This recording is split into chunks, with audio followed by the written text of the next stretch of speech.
Alright guys, that's Kremp again. I hope you're doing well and enjoying your day so far. We are one day away from no more online qualifiers of the entire season, but some massively important results tonight, not just for seeding going into the major, but also for potentially World Championship qualification as well. Cloud9 not with the result that they would have wanted, but potentially the opportunity was there on the table tonight. Some big drama in the final series of the night as well. Some bodies getting shot and some words getting exchanged. Very much enjoyed your thoughts in the comments. Hit the like button if you enjoyed. Subscribe if you're new as always. I greatly appreciate it. This is where we're going to start. So the Challengers Cup is currently going on, and after all the talk over the last few days about the Stallions, what's going to happen there, who's going to come in, we know that Skyz got to his sub goal and therefore he decided to do it. Symbols, Skyz, Manny, and then of course Swooty, right, who's kind of like not exactly the star player. Of course, like Skyz is still a world champion at the end of the day.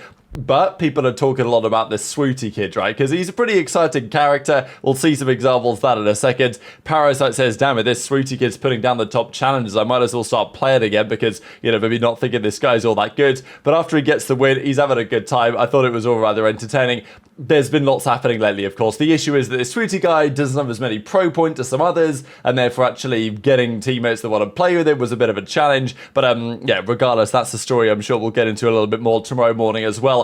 But let's get into some of these series, because FaZe, they decided that, you know what, for their final online series of the year, they would just make it very swift indeed against the Falcons. Falcons, look, I don't know what Nastie's record is when he plays his former trio over there at FaZe, but obviously it can't be very good. You wouldn't expect it to be, but still, it's tough, right? And the thing is, for Falcons, it's just the same story again and again and again.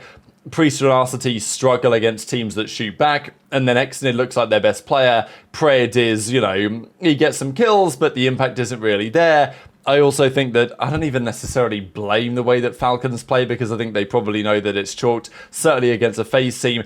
Little confused why they turned up on red cards. Just, you know, it's a really good map for FaZe, so I thought they were asking for trouble, to be honest. Maybe it wouldn't really have mattered, but even at this point in the game, right, Drazah loves this map. He's 19 and 12. The rest of the guys are positive or even. Priest is 8 and 15. RC's is 9 and 16. Pred's got no hill time. You know, it's just an absolute trademark affair. And FaZe get the dub 250-77. Okay, actually, it wasn't 250-77. It could have been, but actually, no. Falcons did get a bit of time for no real reason before eventually getting over 100 points and losing the map regardless. The game 2, again, like, Falcons honestly had opportunities both game 2 and game 3. They had a decent advantage at the start of this map, but the rewind eventually goes the other way. FaZe actually start to get some first bloods. Cellium takes over. Obviously, the Falcons guys are pretty annoyed about it. Exnid was struggling. Is this duo going to last the test of time? I actually think it's a really interesting question right now, because Exnid is, I would say, probably their best player at this present time. Pred is the best player on the team. By accolades, by potential, these other factors for sure. But in my opinion, right now, at this present moment, Pred obviously stepped out at the start of the season for various reasons, and by the time he was back, we know that it was an issue for him. Taking some time off obviously didn't help his preparation for the year. That probably has definitely held him back, I think, in his gameplay this year to some degree. I also think that it's probably a little bit difficult for Pred to be super motivated about series like this against FaZe, because, you know, it's FaZe, you know you're going to lose, you know you're starting to lose, you know you're not going to chance, all these other factors. But right now, Exnid and Pred look like a duo that it's going to be difficult to separate, because Pred's your star man. He's the face of the team on paper, at least for, you know, most of the league. Exnid certainly for the Saudi region, which they want to support well, and Exnid has seemed like the most promising player from, apart from Kick, who unfortunately isn't here anymore. So look, I don't think Exnid and Pred as a duo is going anywhere anytime soon. Whether you think that duo is good enough in the longer term to do anything, I think that's another question as well.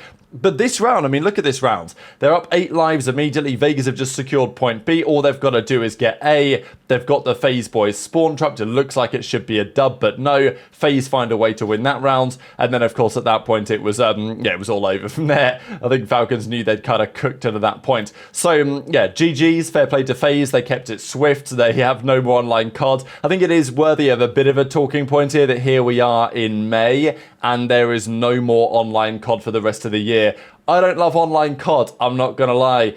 But again, I don't understand why these seasons are so short, right? It's a it's a conversation that's often had, but I cover stuff in Formula One, and Formula One's season starts in, I mean, really it's end of February with the testing and stuff. The first race is usually in March, and the final race is in December. So their season is effectively 10 months, bare minimum, if not even longer, if you consider some other factors. Most sports do it this way to some degree, but in esports, for some reason, we have this absolute love affair with taking 4 months off, 5 months off, 6 months off for no reason at all. But whatever, it is what it is. We've done this for years. We still find things to talk about. There's off-season tournaments and all that. But FaZe get the dub. aBeZy with a 1.44, Cell with a 1.51, Drazah with a 1.17, Simp with a 1.13, and yeah, I mean, all across the board, it was a rough time for the Falcons players. There's not too much more to say on that.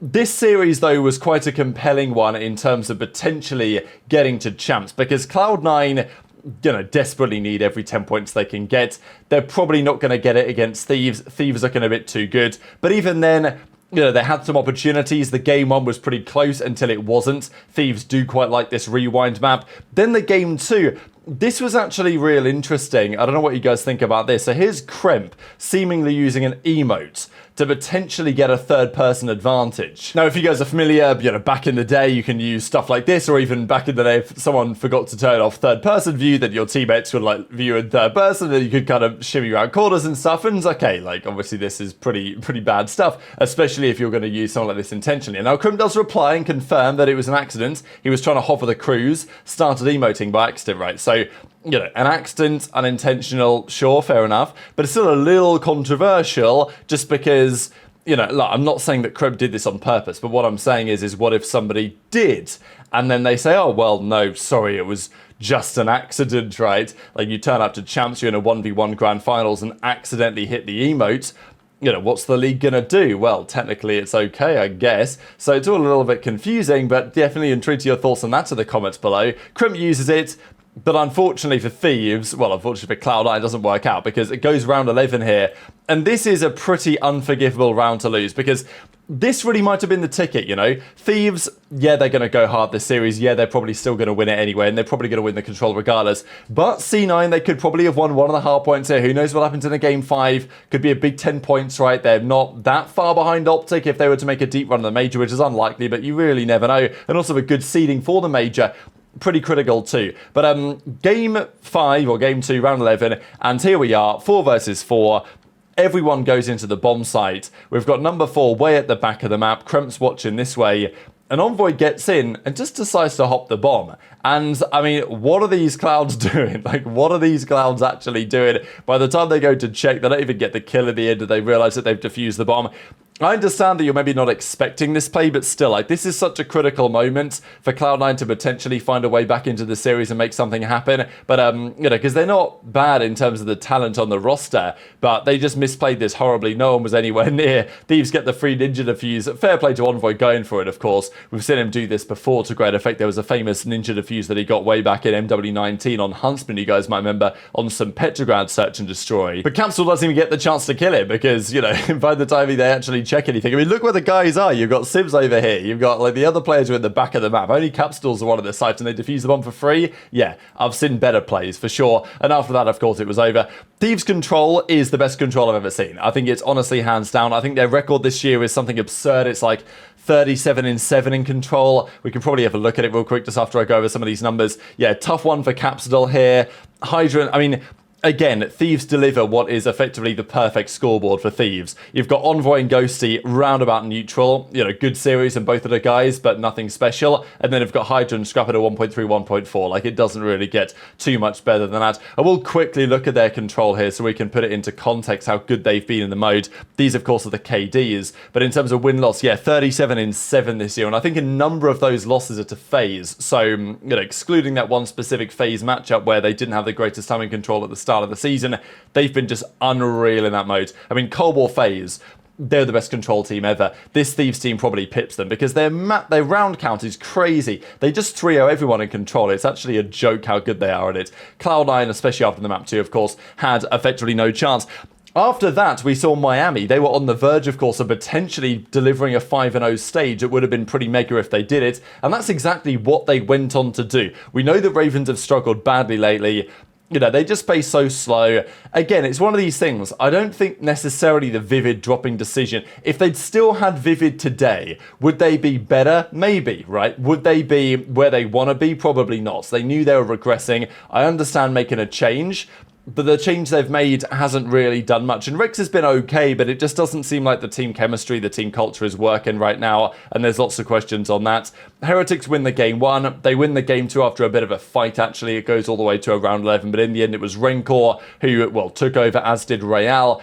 Great series from Rancor, actually just absurd series here from Rancor, and I think he was definitely the favourite for Rookie of the Year, but as it stands, you know, look, it's only one series today, but I think he's certainly solidified that to some degree with a 2.0 in the series today. You're not going to see that very often, and I mean, yeah, look at these shots here from Rancor. On an 8 spree, TJ starts off 0-11. I think that's kind of the point where you know that these guys look a little bit mentally compromised, very mentally compromised as it stands. I mean, even look at these numbers as the series is about to come to a close here. Slasher has 4, TJ has 4, like, you know, Renkor's 18 in 4. So it's all an absolute mess, and it's kind of funny, right? Because these teams on paper fighting it out for the 6th seed, but one team is on a very different trajectory to the other. So yeah, it was a brutal one. TJ with a 0.5, Slasher with a 0.5, Rex with a 0.7, and yeah, Miami just absolutely destroyed them. Look, a Slasher and TJ washed up now all of a sudden after starting the season well? No, it's more of a team thing. Yeah, I don't think those guys, maybe individually they've been a bit worse now than they were at the start of the season, but it's not like TJ and Slasher, they were great at the start of the year, certainly very good. It's not like they've forgotten how to play cards. You know, there's more factors in play. But I think Miami deserves so much credit here, right? Because for them to go 5-0 on the stage, very few franchises have done that. So for Heretics to do so, super impressive. They beat Thieves on the process as well. And honestly, every series they played has got easier in terms of their results. So excited to see how these guys can get onto the major, whether they can even go one better than we saw last couple of times out that they've turned up to LAN. This, though, was a wild series. And Ultra played Surge. I had Ultra winning this one. I thought that they would. But after halfway through the game 1, I was like, yeah, well, fair play. Surge looked real nice today. And to be fair, matchup to matchup wise, this has, of course, been a matchup that's favoured Surge. On LAN, now on a couple of different occasions. And as we see game 1, they're getting slammed. They're down, I mean, they were down 110 points at a certain point. I mean, look at this screenshot. Is it possible to lose this map? You're up basically 100. You're looking pretty good. 0-4's on the flank. But no, they lose the gunfights. They somehow find themselves over to this hill, which is always a bit of a mess, and completed one of the craziest comebacks you're ever going to see. I mean, obviously in the context of the series eventually not going their way, it doesn't hit quite the same. But this was, like, honestly, watching this live was crazy. I can't imagine what this has been like on LAN. We've not seen too many absolutely insane banger hardpoints this year online. I feel like I remember a good handful we've seen on LAN, but online I don't know, we've not seen too many crazy ones. This was a crazy one. This was like, you know, get out of your chair type stuff, because, you know, it came all the way down to the wire. 250, 248 in the end, with JoeDeceives getting the final kill before they can trade him out. Everyone was mind blown. Honestly, though, credit to Surge, because they locked back in. It looks like they weren't going to. Like, at this point in the series, I thought everyone was expecting Toronto to win. Beans gets one onto Neptune and absolutely guns Abuzah off the head. Like, ridiculous gunfight. Well, I know that he hits a bit of a dirty pump here, but he's down to 22 HP. All he has to do is hit one bullet Abuzah, but he can't. Beans hits, like, one of the filthiest 1v2s you're going to see, really. Okay, look, he hits a little pump, but the strafe here and the shots were just fantastic. Beans gets the 1v2.